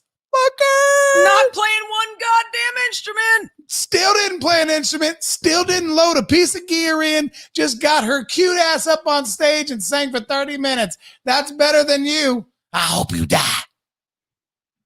That was a movie quote. Listen, that was a movie That quote. wasn't a threat.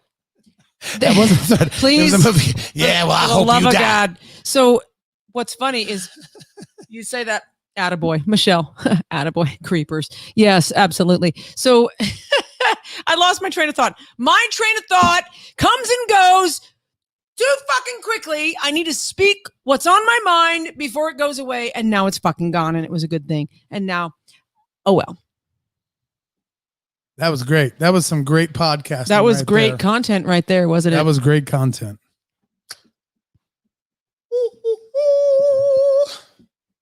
It's mostly because I can't get a word in edgewise, but that's okay. Maybe I need to be more aggressive. I need to put my hand up like I did the other night. Like I totally went to you one night. I just did it to you. I know you did. You totally did. All right. Christy Pressler approves of that message. Just saying she can throw that with the best. Yeah. But the whole point of him saying, like, because I didn't play an instrument, that is true. That is 100% true.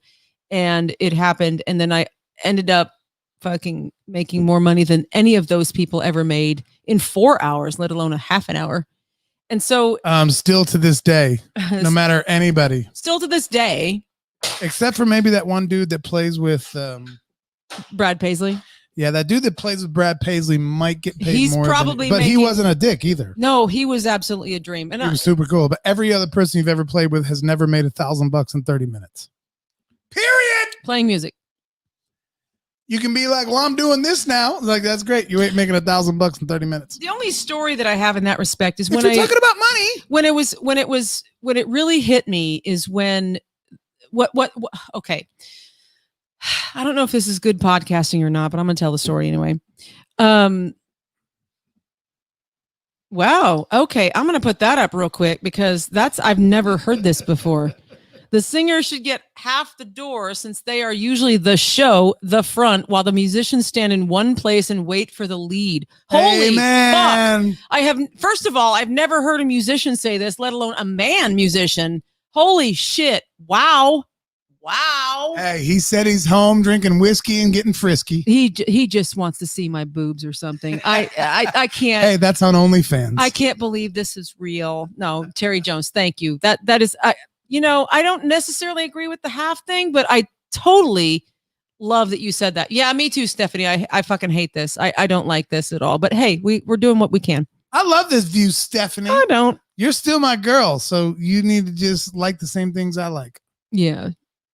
So the only story that I was going to say is the first few shows with the Statlers were a lower rate because I was just starting with them. But about the second year was a little bit higher, and the third, fourth, and fifth year were all $1,000 for 30 minutes.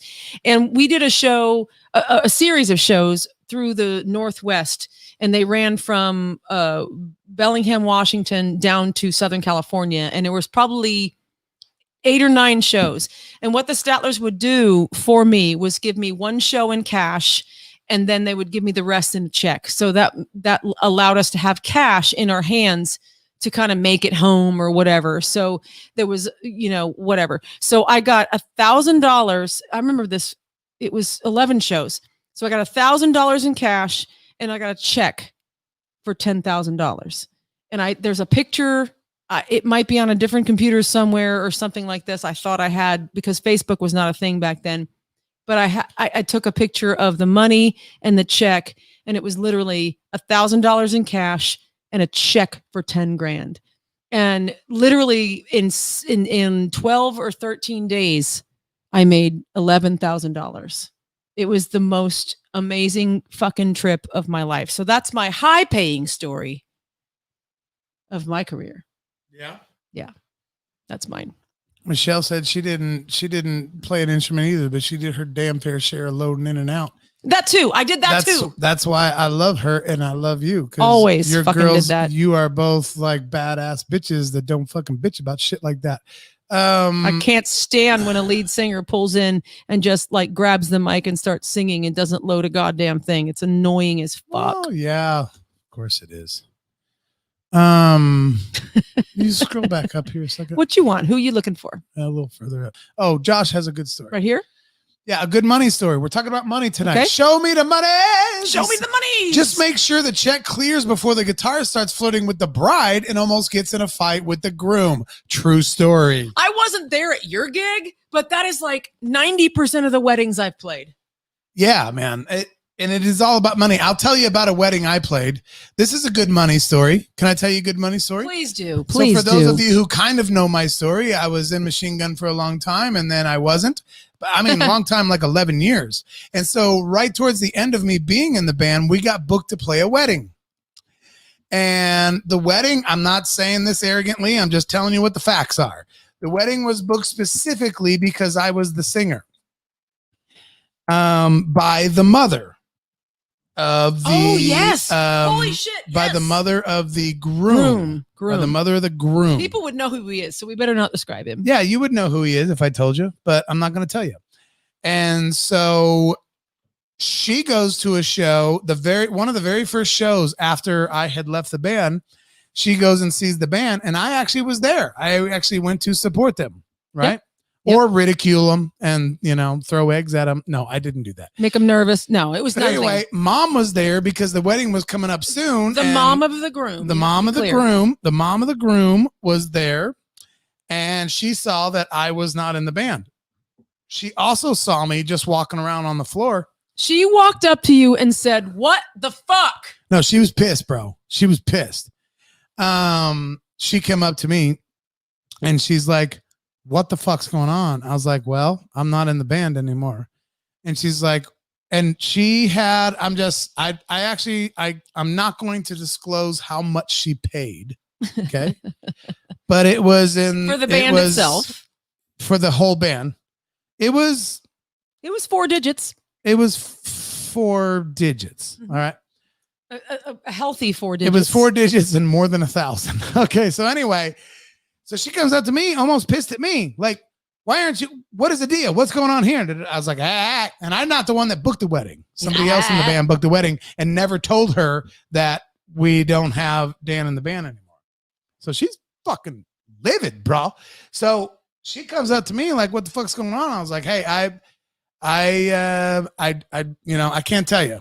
I'm not in the band anymore. It wasn't my decision. And that's cool. So I'm just going to go grab a drink. She's like, fuck this. Da, da, da, da. So when the band either was on break. I was there too. Yeah, you were there. She goes and fucking has a powwow with the band in the corner. Like, I want to know what the fuck's going on because the reason I want this band for my son's wedding was because of Dan. And you guys did not tell me that he's not in the band anymore. And this is fucking bullshit because I got a shit ton of money on the line and fuck it. I'm just fucking done. Give me my money back because she probably made a deposit. I don't know what she did. Well, it was also booked about a year in advance. It was like a year in advance. You left the band in the spring, and this was an October-ish wedding. She just told the band, you need to figure it out. I don't give a fuck. I already just got away from her because she was pissed. But I also loved her too. But I was just like, hey, it's not my choice. So I get a call about 4 days later, and it's like, hey, yeah, so... we have this wedding coming up and the mom wants you to be the singer. And I'm like, well, okay, I don't give a fuck. I'll do it. Sure, I'll do it. Fuck it. But it was weird as hell, right? But it didn't matter. There were other circumstances that made it even worse, but we won't go there. This lady was paying good money. She talked to me at cartoons and told me, like, I really want you. And I was like, okay, fine. And so I expected the call from the band. They called me and was like, can you at least do this show? Like, she's freaking the fuck out that you're not going to be the singer. I was like, of course I'll do it. Of course. That's fine. I'll do it. So it was a good paying gig. and we always split everything equal. Yeah. Whole band. Yeah. And even though I was coming in as a filler, sort of, the guys were cool. They were just like, nope, it's still split equal. Whatever you do, we all split equal. I was like, okay, cool. And you already knew what it was paying, so they couldn't change that. Like, yeah. And you didn't really care. There was no issues there. You were like, just give me some whatever money. You weren't. There was no issues Yeah. there. That wasn't the issue. Yep. So I was like, okay, cool. And we were all still friends enough. But you know, like when you go through a breakup, but you still want to be friends. It was just kind of that feeling. A little awky, but you know. So anyway, we do the wedding, right? And it's a fucking blowout, awesome wedding, everything else. One of those fun weddings. They're rare, but it was a fun wedding. Yeah. Yeah. And so we're doing the damn show, right? Doing our thing. Take a little break. And while we're taking a break, here comes mom towards me. And I'm like, of the groom. the mom of the groom. Okay, sorry. I got to keep saying that. Yeah, right? because people might think it's Gail. So Okay, so the mom of the groom comes towards me and she comes up next to me and she's kind of like all sort of just borderline snuggly with me. And I was like, hey, and yes, she was just Stephanie, like, mom had a crush. Yes. she might have, I don't know. Doesn't matter. Hey, mom was hot too, by the way. She was. Mom of the groom was hot. The groom was hot. The groom was hot too. Anyway, she come up to me and she made a point to tell me like, thank you for doing this. I know that it was probably weird and blah, blah, blah. I appreciate that you did this, even though I know you probably didn't want to. And I was like, oh, no problem. And so she reached down to grab my hand, you know, like moms do, like not a handshake, but more like a side by side, hold hands, kind of like one of those, thank you. Thanks for doing this. And I was like, okay. And when she did that, she slipped $1,000 more in my hand. $1,000. And I was like, excuse me. You didn't count it at that point. no, You didn't know, but I you just knew felt it was fat. I just felt the money. And then she kind of gave me those, like, I really appreciate it. And she walked off. And something was in my hand and it was just a pile of hundreds. And I just put it in my bucket. And she was like, this is just for you because I really appreciate that you fucking did this when I know you didn't want to do it. Fuck in hell. I was like, thank you, Mom. That was a great money story. It was a great money story, and it's a great moral story. Hi, Julia. Hi, Julia. Yeah, our look is funny. Sorry, she's late. She's late to the game. Julia Cobb. She's one of our fans, our patrons. She's not saying damn because our look is weird. I know. I'm just saying she's holy hell. I just got here. I feel I've missed so much. I love our look right now. I think this is what we need to do from now on. No, I don't. No, like I think it. it's fucking It great. looks like a creep cam. I'm not a fan. It's me and my wife, Casper the Ghost. Exactly. Because Caprice the Ghost. Caprice. I'm trying to think of a girl's name that sounds like Casper. Whatever. So anyway, so this is like our camera malfunction. So we're doing just off the Mac and it's just not as good. So anyway. Anyone got some other good? But yes, Stephanie, you deserved it. Dan deserved it because he kicked ass. And I think I gave it my all. I think you've explained the situation. You didn't just leave the band. They asked you to leave. Yeah. And so which is okay. In addition to that, which it's all good now. Everybody's fantastic. But at the time, mama of the groom was like, what the fuck? Because fans were doing the same thing, blah, blah, blah, blah, blah, blah, blah. Yeah, Julie was saying damn to my story. Yeah, okay. Very, very fantastic. Yeah, Five Nights at Freddy's cam. Yes, this is what this looks like. It's creepy. I don't like it. I love it. Anyway, so those of you listening that are just doing the audio, best sorry. worst paying gig. So Josh almost got his band's ass beat because somebody in the band was Hey, about Mark to Davis. hit on the bride before the check cleared. Yeah. When I was in a Christian band, we used to travel a long ways. So we did have to kind of like get some guarantees because it was different. We were playing at churches, so they weren't charging to get in. And we had to get some kind of guarantee. But it was a built-in crowd. I'm generally not a fan of guarantees other than, we're getting ready to drive 700 miles to get to your venue. So we got to know that we're going to get something out of the gig, right? So we would have people in the church, clergymen, the pastors, youth pastors, they would sign legal contracts that said, we'll pay you this much money if you guys come to our church and play. We're talking like Casper, Wyoming, right? So we just leave Springfield. We drive all the way the fuck up there. And as soon as we get there, not as many people showed up as they thought we're going to. And the guy would come and say, the Lord didn't provide tonight. I'm sorry. The Lord didn't provide. I don't have your money. The Lord and they provide. Would send us home with $0, even though they signed a contract. Fucking crazy. That's the way the Lord works in mysterious ways. Look at this crazy bitch. Does. Aaron Gabrielle. Pooh! How are you, buddy? We haven't It's seen been you. forever It's and been ever and ever. forever. It's been forever. Oh my gosh, I love you guys. So good to see you. We've seen you working. We just haven't had a chance to hang out and stuff. And Hi. I was like, I surprised them. Yes. You did. did. Surprise. Totally. We leave that door open, unlocked on purpose. And I heard it open. I was like, who the fuck? It's like a real thing. Like, I was who the fuck? wondering if you heard the big old hoopty pull up, big old shagging. No, wagon. you're shagging wagon. You're fucking camper. You still doing the camper? Yeah, it's I love amazing. it. I love it. So we're off the rails now. Oh, Stephanie says hello. So before we go, Stephanie Cagle says you book a band and the sound, and it's not the singer and you signed. It's a problem, which is funny because that's a whole other podcast as well. Because I don't know how many times we've changed musicians on the road when I played in a road band. Al Hutchins says Valerie Bertinelli is there.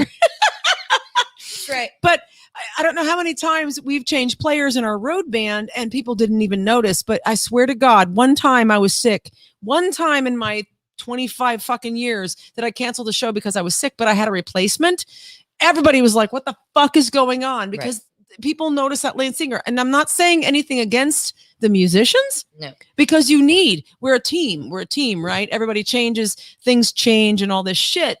But it's when the lead singer is different, it's kind of sort of a larger impact unless the lead singer is a dud, right? Unless the lead singer is a dud, and then people are like, "Oh, thank God, there's a new lead singer." You know that happens.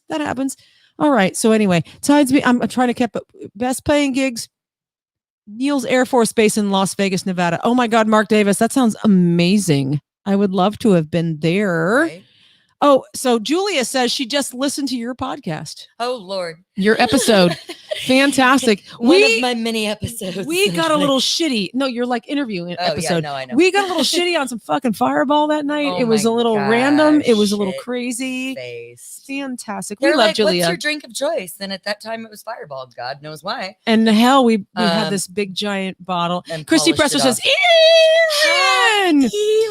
It is a big deal. Yes. Hi, Christy. So quality cam. I'm Yeah, sorry, know. I don't have the boobs for that. Hey, yeah, but you got the abs, so Okay. we'll share. Got See, this. yeah, there you go. Okay. I show the boobs, you show the abs. It's like, can we Photoshop our bodies together? Wouldn't that be something to Photoshop? Like, can we just hot. Photoshop our bodies together? That'd It'd be hot. crazy. think we I did- know. didn't- I know. Did we not come up with? I think we did. We come did. up- We did we with the made- perfect woman. We made the perfect woman out of like, all of your Chris all of Palmer's your front hair. women in bands you know, in Springfield. Ladies yeah, and gentlemen, you're welcome. Totally, 100%. Look at this. Look at this. We're off the rails now. Geez, I turn my head and come back, and it's girl on girl. Yeah. Terry, now come on, Terry. You know me. You've known me for way too. So Mr. Jones here has known me longer than any of y'all actually. Oh, really? Yeah. I've This calls actually- for a shot. We have no shots, Dan. Just put that Boda box up to my mouth and pour. I'll get shot. We need a glass for her too. Or that too. Fucking now it's turned into this crazy party that we were actually thinking to ourselves. Now this is He crazy. says, Josh says, no, well, now I gotta come over. Okay, well, Josh, we're here. So what's funny is we were saying before the show that we're gonna do an early show, like cut it off short because we have to go actually back to work tonight to finish some Oh. shit. So yeah, I think know that- that's our I fucking think we life. should- Lady damn Pond. it. Oh, the words earlier. Did you see that? Did you by any chance see that? No, I don't think so. I was probably in on the move. or- Holy crap. When Christy Pressler actually said that she would go to the Lady Pond just to have Lenny Kravitz and his wife. Like if Oh yeah. what's her name? What's his wife? You mean Jason Momoa? No. and- It was Lenny Kravitz. So we talked about and Lenny. Lisa Bonet. Yes. Okay, So she's but why Lenny? Because you like Lenny, he's hot and as shit. you're not a fan of Momo. I remember that now. I like Momo as fine, but he's too big. I don't like too big. But the point is, this is what Al says. We're now in a lady pond because you remember the lady pond comment from earlier? Holy shit. What is this? See, now get real. You know damn good and well you go to Lady Pond for either one of us bitches too. Okay, so we got this shots. is blackberry whiskey, courtesy of one of our listeners. Anyway, nobody. Courtesy of somebody. They might not want to be named. Cheers. Cheers. Bitches. Cheers. Clink, clink, clink. Das Haven't Boot. seen Aaron. Das Boot. It's been a long time. Are my eyelashes still here? Mm-hmm. Are they? Where's Misty? She's Nothing going to be like, somewhere. oh, that's why she wasn't wearing them. I tried to totally say- left them here last time. We're 100% off the rails. But hey, our camera fucked up. Sorry. And we were done with the show anyway. We were done was anyway. all my So I'm fault. going to look at this one more time. It's still being a dick. Okay, the other camera is still being a dick. So, hey, I have to. I'm the engineer of the place. I have to be a geek. Anyway, so yeah, duh. Cheers. Thank you, Terry. He said. Oh, I look better now than I did. Well, thank you, Sarah. I appreciate that. Where's this? What is it? My Place Lounge. So that was God, Jareth was little bitty. So it's been 15 years 15. that I've Oh, known- wow. that I've known Terry. So Yay. yeah, way back. We in got the to day. meet him on Jared's show, and Jared's absent tonight, which is funny.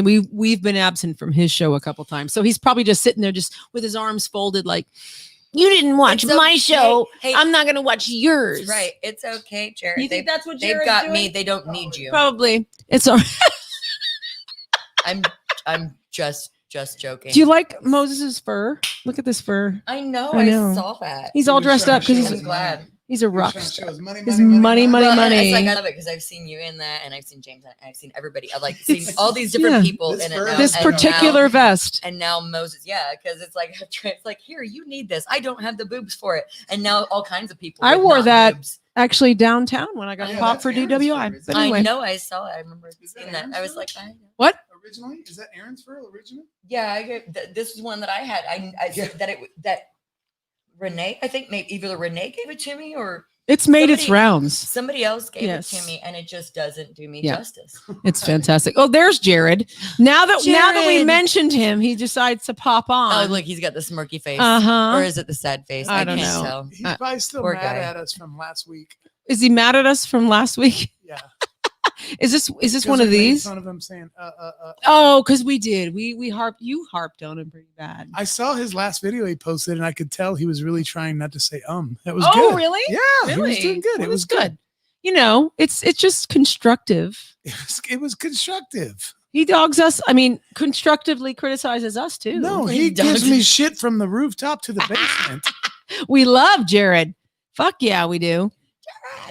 Jared Isaacs. He's now doing his show from his new office His new studio which is over awesome. at the Riff. It's exciting. fantastic. It's It's fun. super awesome. Oh, Russ, hot wife. Russ, Yes. hot wife. Renee is Hot stunning. wife.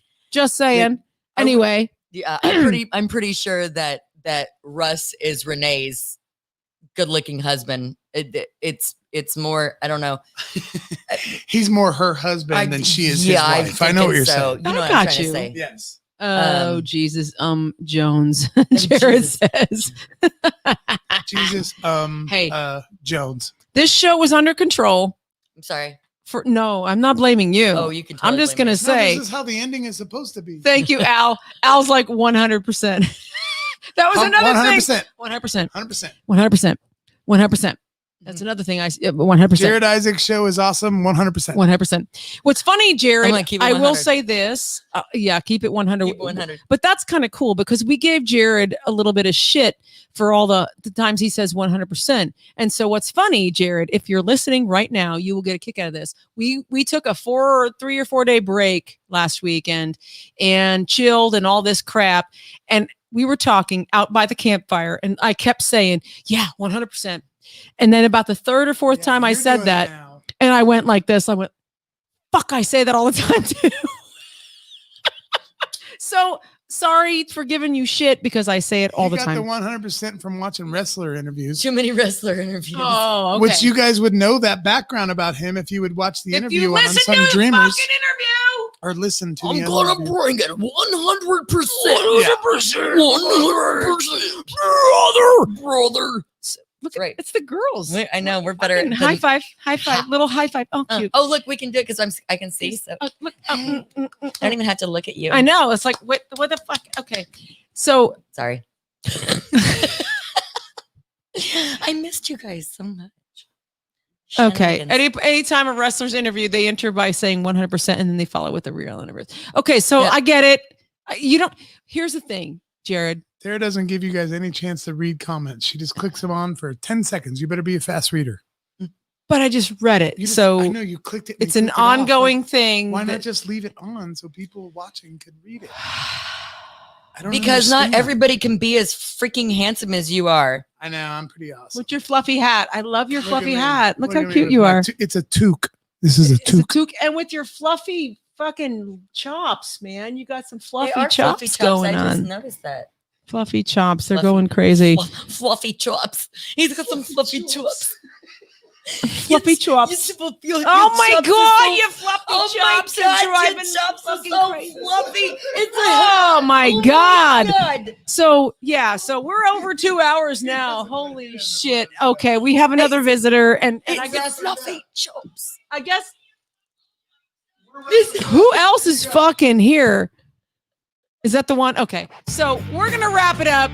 Folks, if you want to support the show, please do. I'm going to put this shit up, and we're going to have to go like this. We're going to have to do this. See those legs back there? He doesn't want to be a part of the show. But thank you for being here. Everybody listen every Thursday on our Facebook and on YouTube. Live right here. Unsung Screamers!